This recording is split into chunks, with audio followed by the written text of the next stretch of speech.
Bar council ने भारत में विदेशी लॉ फर्मों की प्रैक्टिस को अनुमति के लिए नए नियमों को नोटिफाई कर दिया है। नियमों के मुताबिक अगर किसी केस में विदेशी या इंटरनेशनल कानून का मामला होगा तो वैसे केस में विदेशी लॉ फर्म या विदेशी वकील भारतीय कोर्ट में दलीलें रख पाएंगे, बहस कर सकेंगे।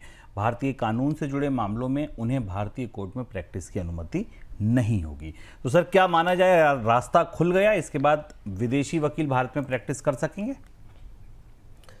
ये सबसे लंबे समय से लंबित सुधार था।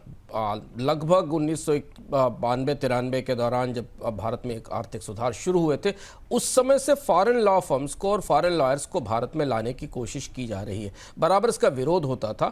अंततः अब जाकर हम जब 2025 में हैं, तब ये पहली बार काउंसिल इस बात के लिए सहमत हुई है कि वो विदेशी वकीलों को और विदेशी लॉ फर्म्स को भारत में प्रैक्टिस करने की छूट देगी। ये प्रक्रिया कैसे चलेगी, इसके लिए बार काउंसिल ने अपने नियम तय किए हैं। बार काउंसिल का कहना है कि यदि कोई विदेशी मामला, किसी विदेश से जुड़े हुए क्लाइंट का मामला भारत में है और भारत में वो रजिस्टर्ड लॉ फर्म है, तो वो किसी इंडियन लॉयर से अपने लिए इस पर बहस करने के लिए कह सकती है। यानी वो इंडियन लॉयर किसी विदेशी लॉ फर्म के साथ काम कर सकता है और वो उसके बिहाफ पर अदालत में जाकर बहस कर सकता है। विदेशी लॉ फर्म की तरफ से उसे नॉमिनेट किया जा सकता है। इस प्रक्रिया के तहत विदेशी लॉ फर्म्स को भारत में आने और बहस और अदालतों में भाग लेने की एक बड़ी छूट मिलेगी।